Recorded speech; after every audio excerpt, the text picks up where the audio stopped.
In this video, I'm gonna show you how to buy a hurricane-proof home in Florida.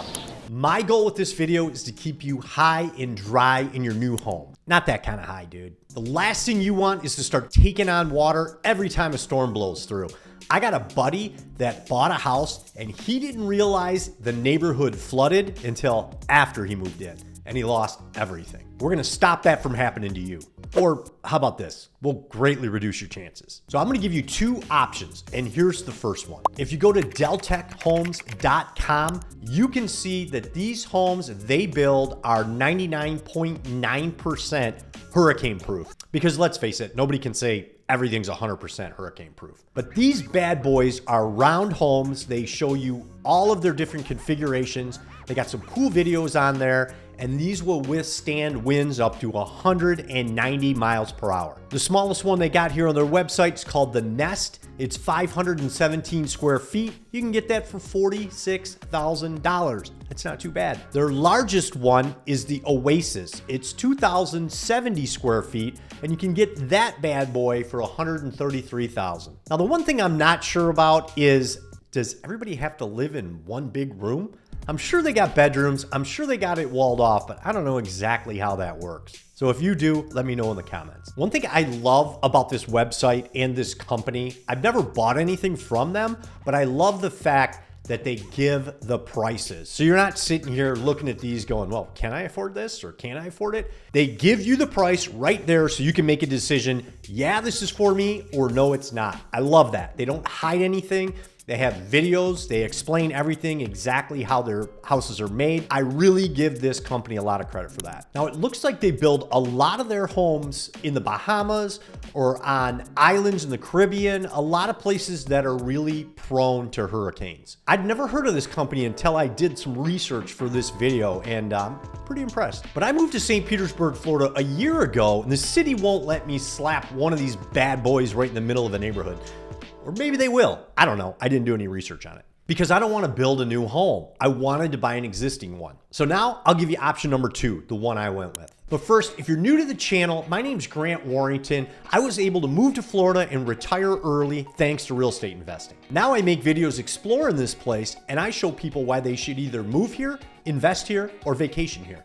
Let's jump in. So now I'm going to run through the checklist my wife and I actually used to pick the neighborhood that we currently live in. And this is no bullshit. I'm not a real estate agent. I'm not trying to sell you a home or sell you on a certain neighborhood.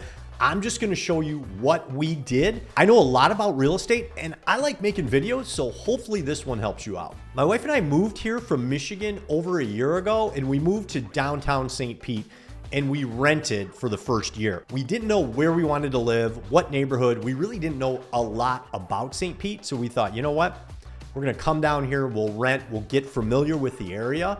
And then that way we're not under pressure to have to buy something and find out that we hate it later. We lived right downtown, and the apartment building was fantastic. It was built in 2019, so the thing was like a brick shithouse. Any storm that came through, man, we didn't have to worry about anything. But every time there was a storm, we'd always hear about some of these neighborhoods flooding. Shore Acres, I hate to say it, but was one of the neighborhoods that always flooded, it seemed like. So if you live in Shore Acres, I apologize, but you probably know this to be true. So we thought, we don't want to have to deal with flooding every time it rains or a storm blows through. So that was the first thing we said is no flood zones. Now, everything close to water, you're going to run the risk of it being in a flood zone, obviously, and it flooding. But here's the thing, we don't make on the water kind of money. So we knew we weren't going to live on the water anyways. So that took all those properties out of the equation for us. So we knew we were going to have to move a little closer inland in St. Pete, Florida. And when you're not in a flood zone, you're also not paying flood insurance, which was a great thing because that saved us money right there. And that also should keep your homeowner's insurance costs down as well. I'm not an insurance agent, so make sure you talk to one and see what they have to say. So if we're already looking for a no flood zone, we thought, why don't we get into no evacuation zone too? So there's different areas and different evacuation zones, A, B, C, D, and E. And I believe A is the first one that has to evacuate, then B, then C, then D, and it kind of works its way inward towards the center of the city. So think about it this way. The farther you are away from the water, more than likely, the less of an evacuation zone you're gonna be in. This, again, should save you some money on your homeowner's insurance. Or maybe it won't. I don't know. I told you, I'm not an insurance agent. Call one. After we agreed on that, there was another thing that I really loved. St. Pete has these brick-lined streets all over. Back in the early 1900s, they used to pave the streets with brick. It's actually very cool. They look beautiful. And I decided I want to live on one of these streets. So that was another piece of criteria. The other thing I wanted was I wanted a palm tree in my yard. Being from Michigan, man, we didn't have palm trees and I didn't know a lot about them. So if you've ever seen the Corona commercial with the Christmas light palm tree, that's what I knew. I remember that commercial from when I was young and I always loved palm trees, but I didn't know anything about them. Turns out there's over 2,500 different species of palm trees in Florida, and I had to have one. And since we're real estate investors, we always keep a pulse on what the city's doing in regards to that. And we noticed the city was doing a lot of rezoning. So if you look at Central Avenue, that's the street that runs from the beach to downtown St. Petersburg. That's like the main strip. The city was rezoning from Central to First Avenue North and from Central down to First Avenue South. So we looked into it a little bit more. It turns out what they're doing is they're letting investors come in, buy single family homes that are on those streets. Now they have to meet certain criteria for lot size and some different things, but they're letting them build back up to 7 units where that one single family home used to sit. Now that's got a lot of investors interested, and we started thinking, this could be the next big spot in St. Pete. Now the next thing we noticed was they're rezoning 49th Street South. What they're doing there is they're putting a median in because they want to slow this street down. This is one of the most dangerous streets in St. Pete, and it has the most pedestrian fatalities. So that's why they need to slow traffic down. And that's a great way to do it with the median between the 2 lanes. The other thing they're doing is they changed the zoning there as well. So they're allowing those commercial buildings to go vertical. They're going to encourage investors to buy those older dilapidated properties on that street and rebuild them, and they can go vertical or put up to, I believe it's 3 to 4 stories. It could be even higher. I haven't looked too deep into that one. I was just encouraged by seeing that rezoning. And again, this could be the next big spot. So now we got a little bit of area to look at, and it's got our interest. So we started to notice, hey, there's brick-lined streets in here. There's rezoning all around. What is this little pocket of area? And the houses seem to be less expensive in this area. Let me put it to you this way. Downtown, very expensive. As you start moving west, it gets less and less and less expensive because it's a little less desirable. Those areas are still gentrifying. Now keep in mind, this is still St. Pete. So when I say less expensive, we're talking homes around $400,000. But you can get some beaters and fixer-uppers for around 300 grand. So this neighborhood that caught our eye right in the middle of all these things that are happening is called Central Oak Park, or COP, because it sounds cool. This neighborhood runs from 5th Avenue South to 13th Avenue North, and from 34th Street or Highway 19 to 49th Street. So now by this time, we're pretty much dialed in on this neighborhood, and we're not running all around St. Pete trying to find a house. One of the things we noticed was there's not a lot of new builds or new construction in this neighborhood. It's a lot of homes built in the 20s, 30s, 40s, and 50s, but a lot of rehabbers now are coming in, buying these homes and rehabbing them. So this neighborhood's really coming up. We also saw some new commercial buildings being built on Central Avenue, right in that neighborhood. They built a brand new Burger King, and across the street, the Blend coffee shop is going in. Now, if you're from St. Pete, you know the Blend. It's a great coffee shop, and their main headquarters are on 4th Street North. The owner came from Seattle, came here, and now she's got, I think, about 5 coffee shops around St. Pete. If it's more or less than that, and you know, put it in the comments below. But they got awesome coffee, a very cool vibe, and they're putting in a drive-through over there. So what's this gonna do? This is gonna attract even more people to this area. So now that you have these successful businesses on Central, it's only a matter of time before other businesses are gonna come in and start building out farther down Central. That's called the path of progress. And your goal is to see the path of progress and try and buy in the path of progress. Normally you can buy houses like that for a little cheaper because they are not quite there yet, but they will be soon. One of the biggest lacks in the path of progress is Central Avenue on the ocean side. They really haven't built that out yet to where it needs to be. But there is a Starbucks over there, and I'm pretty confident they're gonna start building that out and in closer to the city, right up to Central Oak Park. Now, living in downtown St. Pete, my wife and I walked everywhere. It was great. We had 2 cars in Michigan because you have to drive everywhere in Michigan.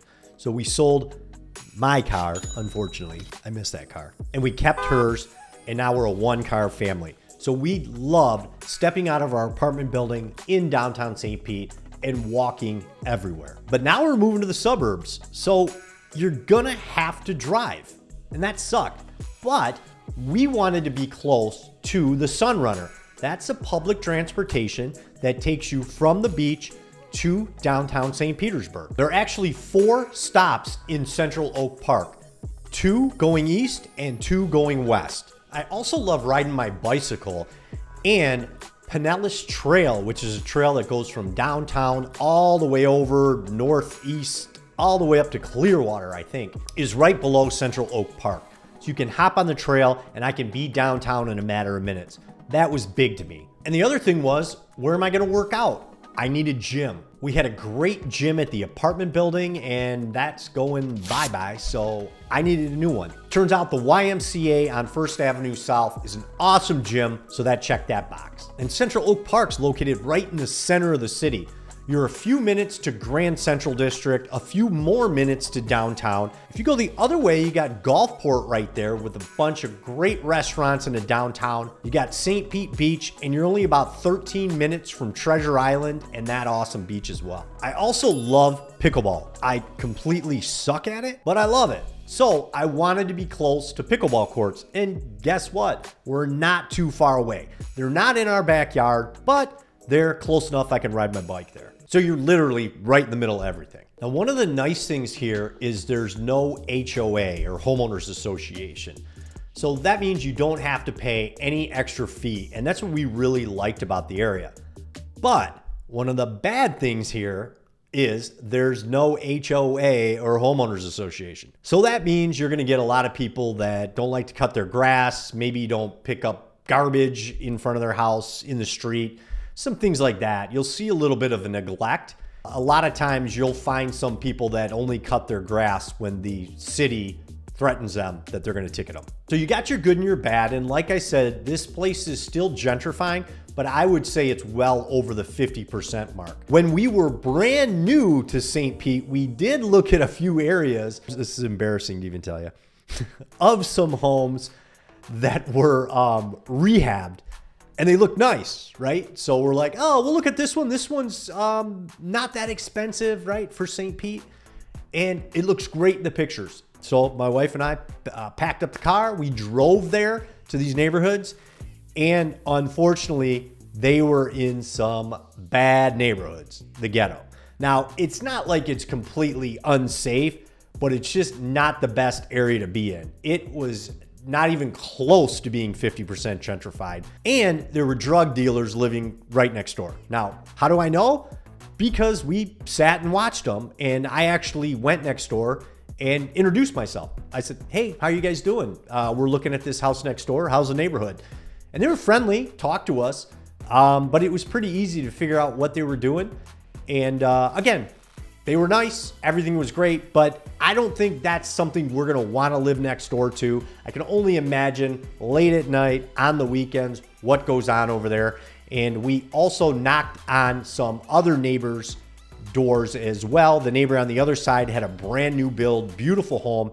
And we asked him, hey, how's the neighborhood? And he confirmed our thoughts Well, there's a drug dealer on the other side of the house. But he said, you know what? I stay locked up in my home. It's a brand new build. I got thick walls. I don't have to worry about gunshots or anything. So we said, all right, we out. Run. And we bounced. We weren't going back to that neighborhood. So if you do want to build in this area, that's an option too. There are vacant lots that you can build infill housing. There's not a lot of new builds going up, but we do have one around the corner from me. That one's selling for about $790,000, which is great because once that sells, that's going to establish a comp for the area, and you're going to see a lot more builders coming in and building in this area. So after Hurricane Andrew in 1992, the building codes in Florida got a lot more stringent. So if you're looking for that more hurricane-proof home, that might be a great option for you. So that's the thought process we went through to find our neighborhood, Central Oak Park. I hope this video helped you, and I hope it's gonna help you stay high and dry in your new home in Florida. If you love this video, or maybe if you just liked it just a little bit, please subscribe to my channel and like this video. That lets YouTube know that you thought this video was valuable, and they'll share it with more people. I appreciate you subscribing and hanging out with me for a minute. Here's another video I know you're gonna love. Click this video and I'll see you there.